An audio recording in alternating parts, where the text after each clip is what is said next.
এদিকে আরো বেপরোয়া উস্কানি বাংলাদেশের সীমান্তরক্ষী বাহিনীর এপার থেকে কৃষককে তুলে নিয়ে গেল বিজিবি। জমিতে কাজ করার সময় তুলে নিয়ে যায় বিজিবি।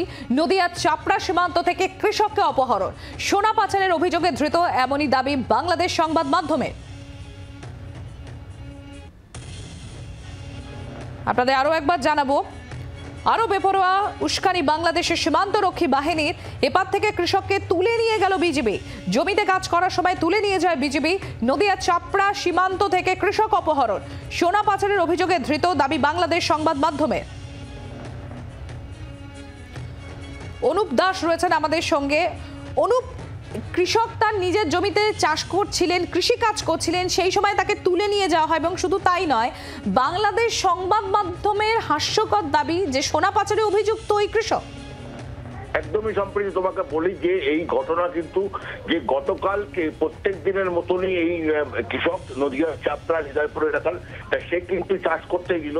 স্বাভাবিকভাবে নদিয়ায় ভারত বাংলাদেশের যে সীমান্ত আছে, ভারত তালকাটা, কিন্তু তালকাটার ওপারে যে ভারতীয় জমি, চাষের জমি আছে, সেখানে কিন্তু ভারতীয় কৃষকরা কিন্তু এই বিএসএফ এর যে গেটে তাদের আধার কার্ড, ভোটার কার্ড দেখিয়ে তারা যেতে হয়। তারা চাষবাস করে তারা কিন্তু বিকালে ফিরে আসে।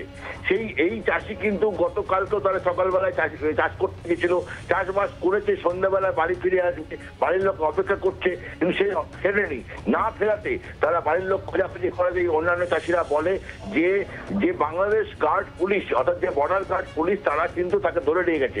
এবং সেই বাংলাদেশের যে মিডিয়াতে খবর হয়েছে যে সে নাকি সোনা পাচার করার সময় ধরা পড়েছে।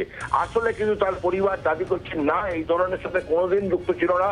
সে কিন্তু জমি আছে, জমিতে আমাদের বাড়ি ঘর তো দেখলেই বুঝতে পারবেন যে আমরা চাষ করতে যাচ্ছি। সে যেহেতু চাষের উপরে জমি রয়েছে, সেই জমিতেই চাষ করতে হবে। সেই চাষ করে তারা প্রতিদিন ফিরে আসে, সেই ফসল যারা ইনকাম হয় সেই ফসল দিয়ে তাদের সংসার চলে। কিন্তু এবার যে এই কৃষক যে গেল, এই কৃষক কিন্তু যখন আর ফিরল না, তাদের কিন্তু দুশ্চিন্তা। এবং নদিয়া জেলা প্রশাসন কিন্তু এই ব্যাপারটা দেখছে যে অবশ্যই তারা চেষ্টা করবে বাংলাদেশ সরকারের সাথে যোগাযোগ করে যে আসলে ঘটনা কি। এখন পর্যন্ত দেখার যে প্রশাসনের সাথে বাংলাদেশ সরকারের সাথে আলোচনা করে কি সিদ্ধান্ত আসে, সেটাই কিন্তু সম্প্রতি দেখার। ধন্যবাদ অনুপ।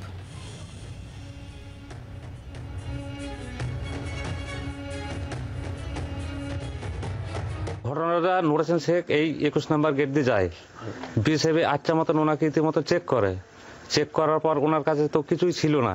আধার কার্ডে ওনার মতন নাম টাম লিখে সই টই করে উনি গিয়েছে। যাওয়ার পর আমাদেরও জমি জায়গা আছে পারে, আমরা চাষবাস করি ঠিক মতন।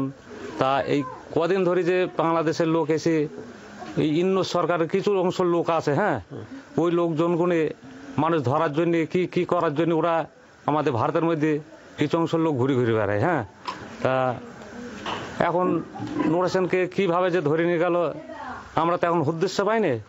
তা বিএসএফকে জেনেছি, বিএসএফ এখনো কোনো তথ্য বের করতে পারেনি। তার মানে আপনার ভাই কি অপহরণ হয়েছে?